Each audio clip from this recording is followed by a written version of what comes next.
परिचय। नमस्कार दोस्तों, मैं आपका दोस्त राहुल।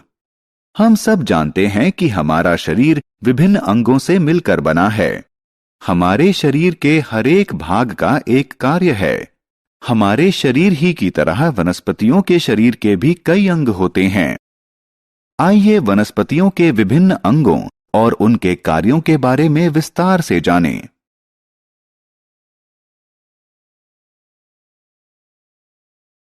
आओ सीखें। वनस्पतियों के अंगों को पहचानना। जड़, तना, पत्ती और फूल के आकार और कार्य का वर्णन करना।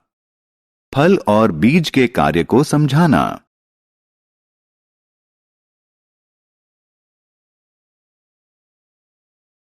वनस्पति के अंग। प्यारे दोस्तों, जैसा कि हम अपने आसपास देख सकते हैं कि पेड़ पौधों के विभिन्न प्रकार होते हैं। उन सब का रंग हरा होता है और हमारी आंखों को ठंडक देता है। लेकिन क्या आपने किसी पौधे को बारीकी से देखा है? आप इसके कुछ प्रमुख अंगों, तना, पत्ती, फल और फूल को जमीन के ऊपर देख सकते हैं। लेकिन क्या आप जानते हैं कि इसके कुछ अंग जमीन के नीचे छिपे रहते हैं? इस अंग को जड़ कहते हैं।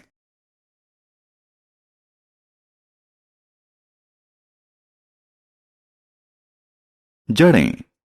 आइए अब पौधों के अंगों के बारे में विस्तार से जानें। शुरुआत जड़ से करते हैं। जड़ पौधे का गैर हरा भाग होता है जो जमीन के नीचे बढ़ता है। क्या आप जानते हैं कि जड़ मुख्यतः दो प्रकार की होती है, मूसला जड़ और रेशेदार जड़। लेकिन ये होती कैसी हैं? मूसला जड़ में एक मुख्य मोटी जड़ होती है जो मिट्टी में गहराई तक जाती है। कई पतली और कमजोर जड़ें इस मुख्य जड़ से निकली होती हैं। मूसला जड़ मुख्यतः सेम, मटर और सरसों के पौधों में पाई जाती हैं। लेकिन रेशेदार जड़ में तने के अंत में एक समान आकार की कई जड़ें जुड़ी होती हैं, यानी मूसला जड़ की तरह कोई एक मुख्य जड़ नहीं होती। इस तरह की जड़ें घास और गेहूं में पाई जाती हैं। जड़ों के कार्य। अभी तक हमने जड़ों की संरचना और प्रकार के बारे में जाना, लेकिन अब प्रश्न यह है कि जड़ों का कार्य क्या है? दोस्तों, असल में जड़ें पौधे को जमीन में मजबूती से टिकाए रखती हैं।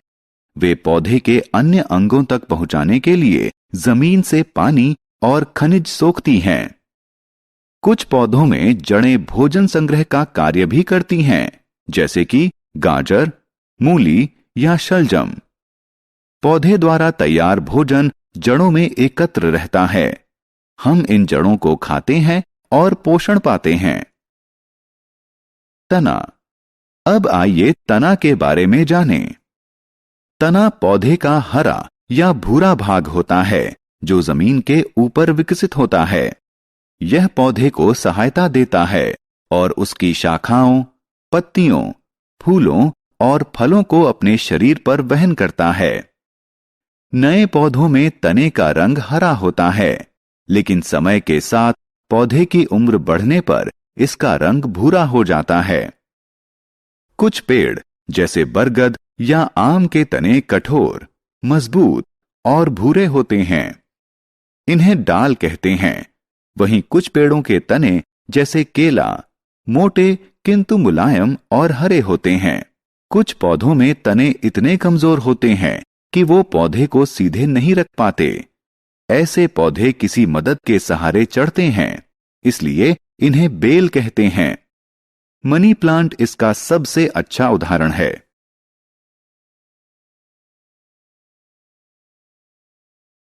तने का कार्य। आइए अब पौधों में तने के मुख्य कार्य पर ध्यान दें। जड़ों में सोखा गया जल तने के माध्यम से पत्तियों तक पहुंचता है, जो कि फल बनाने के काम आता है। यह पत्तियों द्वारा बनाए गए भोजन को पौधे के सभी अंगों तक ले जाता है। कई बार पत्तियों द्वारा बनाया गया भोजन तने में ही संग्रहित होता है, जैसे कि गन्ना। इसके दूसरे उदाहरण आलू और प्याज हैं। हम इन तनों को खाते हैं और पोषण प्राप्त करते हैं। कुछ पौधों में भोजन तने में ही संग्रहित होता है।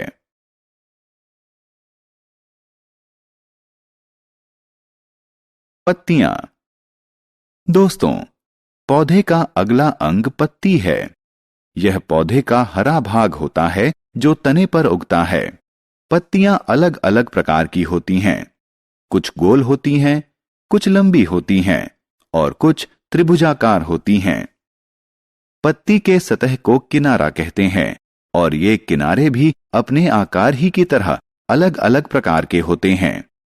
कुछ के किनारे सीधे होते हैं और कुछ के असमान।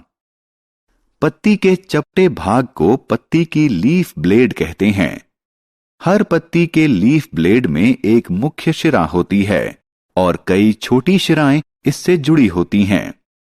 इन शिराओं के माध्यम से ही पानी पूरी पत्ती में पहुंचता है।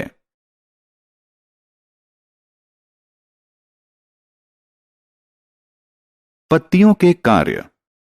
पत्ती का मुख्य कार्य पौधे के लिए भोजन बनाना है। भोजन बनाने के लिए वे पानी, क्लोरोफिल, कार्बन डाइऑक्साइड और सूर्य के प्रकाश का उपयोग करती हैं।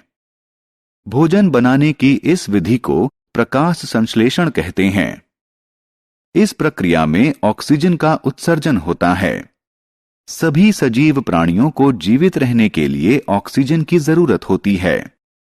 कुछ पौधे जैसे बंद गोभी और पुदीना अपनी पत्तियों में भोजन संग्रह करते हैं। हम पोषण पाने के लिए इन पत्तों को खाते हैं। फूल। दोस्तों, आइए अब हम पौधे के सबसे आकर्षक और सुंदर भाग फूल को हाईलाइट करें। वे विभिन्न रंगों के होते हैं। वे विभिन्न आकार प्रकार के होते हैं। ज्यादातर फूलों में मीठी खुशबू होती है और जब यह फैलती है तो कीड़ों और चिड़ियों को आकर्षित करती है। आपको यह जानकर आश्चर्य होगा कि फूल को पौधे का प्रजनन अंग भी कहा जाता है, क्योंकि वो पौधे की प्रजनन की प्रक्रिया में सहायता करते हैं।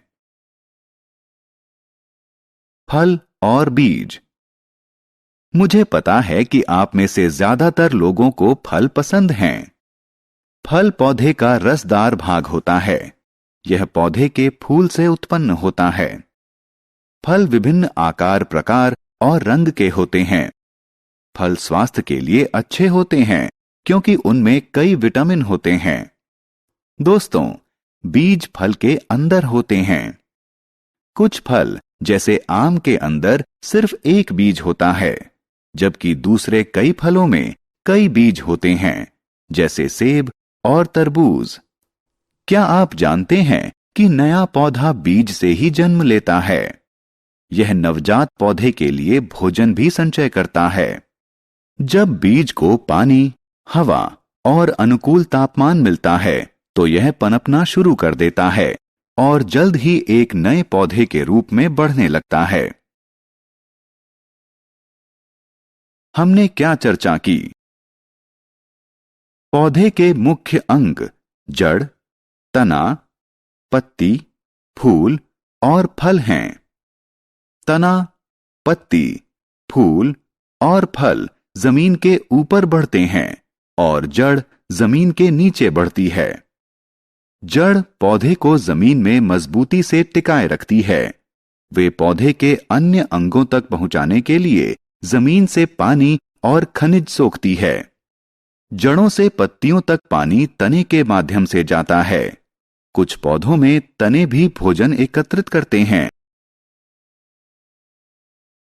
पत्तियां पानी, क्लोरोफिल, कार्बन डाइऑक्साइड और सूर्य के प्रकाश की उपस्थिति में पौधे के लिए भोजन बनाती हैं। फूलों को पौधे का प्रजनन अंग भी कहते हैं, क्योंकि वे पौधे के प्रजनन में सहयोग करते हैं। फल पौधे का रसदार भाग होता है। यह पौधे के फूल से उत्पन्न होता है। फल के भीतर बीज होते हैं। बीज से नया पौधा विकसित होता है।